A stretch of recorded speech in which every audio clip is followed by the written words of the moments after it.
Okay, so that's the next question. You want to repeat the question for the cameras, or I'll repeat it. No, I don't want to be on the spot. Yeah, I'll repeat the question. Adam and Eve. Okay, they had a shot to try to complete mankind. So they had an opportunity. They messed up. They didn't have Torah. So you want to say that that Torah should have been given to Adam, which is something that a lot of people don't notice. Don't notice that Adam didn't have Torah, and was expected to be successful in his challenge without Torah. So this is how do we understand that? So let's just give the background. The background is that had Adam and Eve been successful in their challenge, whatever it was, I don't want to talk about what their challenge was precisely. But had they been successful in their challenge, the world would have come to completion, and there would be no need for any more humans. We look at Adam as the amalgamation of all humanity, right? We look at it, right? We're all little pieces of Adam. The combined intellect of all humanity since. That's the idea of Adam in Jewish philosophy. And had he been successful in this challenge, we would not have existed, or we still would have existed just as part of Adam. Yeah? And the world would have come to its completion. He failed, and now in philosophy we say, okay, Adam failed, we're going to have to bring the world to completion in a totally different way. We can't have all of humanity bring the world to its completion. Instead, we're going to have a small group of humanity, i.e. the Jews, and it turned out to be the Jews. They would be the ones to bring the world to completion with the aid of the Torah. Now, your question specifically was how come he did not have the Torah to help him, and we have the Torah to help us? So that's a good question. In fact, it's a great question, because it even enables us to answer more questions about that episode and about our existence. Evil, right? Jews believe, or we all believe, that there's the idea of evil or the evil inclination. In the Adam story, the evil was represented by the snake, the serpent. That's the evil. Now, is a snake something internal or external to Adam? External, right? Very good. External. And the snake is trying to influence him to do bad. And what's trying to influence him to do good? It was all internal. Adam had a much lower challenge, lesser challenge, than we have. Why? Because the evil is external to him. It's much less of an influence on him. Hence, Adam didn't need Torah to be successful in his challenge. It's a much lower level challenge. Now, if you really want to delve into the subject, you'll find that the great Jewish philosophers that talk about the Adam and Eve story, they always portray Adam as making a conscious decision. A conscious decision means he calculated his decision, and that's why he chose to do what he did. He wanted us, i.e. us, all humanity, to have a much deeper, heavier, more stringent free will choice. He wanted the evil to become part of us and to be an internal struggle, a much deeper struggle, much more difficult struggle, much more profound struggle. Hence, he said, I don't want this. I want, i.e. humanity, to have a much more internal struggle. Post-Adam, we know that the evil, the Yetzer Hara, something that embodies us, something from within. It's a much deeper challenge. Our challenge is a much deeper challenge. Adam wanted that. But if you're going to have a much deeper challenge, in order for it to be balanced, you have to have more assets, more firepower to be successful. Correct?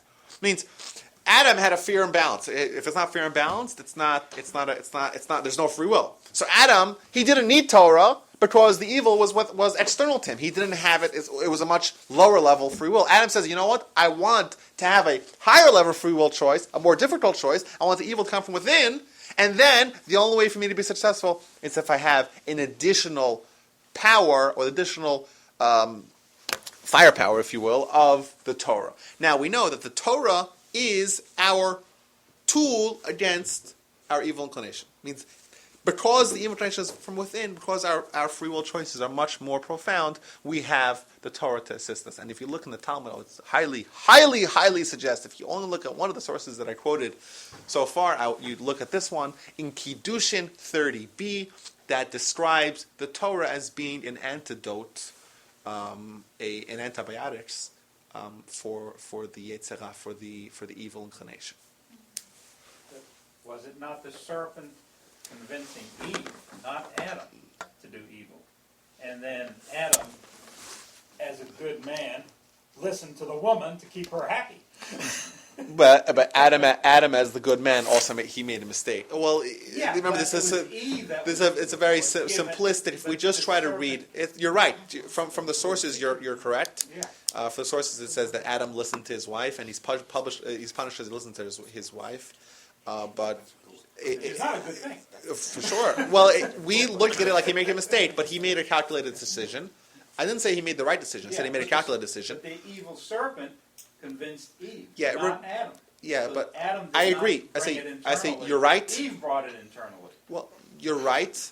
Adam and Eve, if you look at the sources, is really one thing, right? It's Zachar and Nekeva, so it's really one thing. It's one entity. They're only separated afterwards. We look at Adam and Eve as one thing. They both messed up. Maybe they're two parts of one thing, but they're one entity. And from a textual perspective, you're absolutely correct. But from a philosophical perspective, it was much deeper. There's a lot of stuff going on there. So yeah, you are correct. But I think the point still stands that Adam and Eve made a calculated decision, and that hence humanity post Adam and Eve, we have the evil within. As opposed to Adam, he was free and clean of evil from within, and it was only external. So, but your point that you brought up, he didn't have Torah, is a point that a lot of people miss. And you know why he didn't have Torah? He didn't need Torah. It was fair and balanced without Torah. Us, we have the evil from within. We have only one weapon we can use, and that's Torah. Thank you. Okay, I have a question. Wait, is this on the same point? Sort of. Sort of, Kind of, okay. sort of. So what if it's on a different point? We Well, can ask anything, right? okay. Okay, Rabbi Arya has said to us more than once Oh gosh, that this cannot possibly end up in a well. that the Torah was offered to other nations before it was offered to the Jews. Yes. How do we know that? I don't know. Why don't you ask him? Well, I don't know. Don't blame me for what he said. Well, you're the next one up here. I mean, he tells us this, so what do you say Well, about he's it? sitting right over here. Well, he's letting you talk. So I don't know. Yeah, Oh. you can talk. You're doing a good Yeah, job. you're letting him talk. That's why I'm look, asking you. They've heard it from me for Yeah, 3.5 years. but we They never haven't heard really you. got into it. I mean, you've mentioned it to us more than once in class. Where does it say that the Torah was offered to the other nations? How do we know that? Yeah. I think it must be. I've heard it also. I don't think I remember, or maybe I don't even know. Maybe I've never seen where it's sourced. I'm willing to venture that it is sourced. Do you know where it's sourced? It's probably in Midrash somewhere. It's a midrash. I'm trying to remember where it was. No, is it in the beginning of Avodah Zarah? It might be the beginning of Avodah Zarah. Well, who didn't want it? Who didn't bring it? Everyone viewed it as lots and lots of restrictions and regulations and laws and all these things prohibiting what they want to do. Hey, you mean I can't steal? Hey, you mean I can't murder? Hey, you mean I can't commit adultery? Hey, you mean I have to do this? I have to do that? So yeah, they rejected it. So, but it is certainly sourced. I'm sure. I'm sure it's sourced. But I'm really liking the questions. This is good. Do we have any more questions? Yeah. Okay, wait. Is this a new question? Going back to Back to that Adam and point. Eve, Adam and Eve. Okay. can we conclude that man should not listen to his wife? Can we conclude that man shouldn't listen to his wife? Only Actually, you want to stay married. what I will tell you is You wanna be happy. is that the Talmud, Right, or be happy, the right? Talmud in Bava Metzia, 59a, the Talmud does give a list of times where one specifically should listen to his wife. The Torah says, the Talmud says that Abraham and Sarah had a disagreement, and God tells Abraham, listen to your wife, because she has a higher level of prophecy than you. So I don't think we can conclude in a blanket statement that we should listen to your wife. But if if your wife is wrong in a certain situation, you have to find a way to navigate the. Is this a practical or is this? I just listening to Noah. Not, Yeah. Well, there's another story in the Korach episode, right?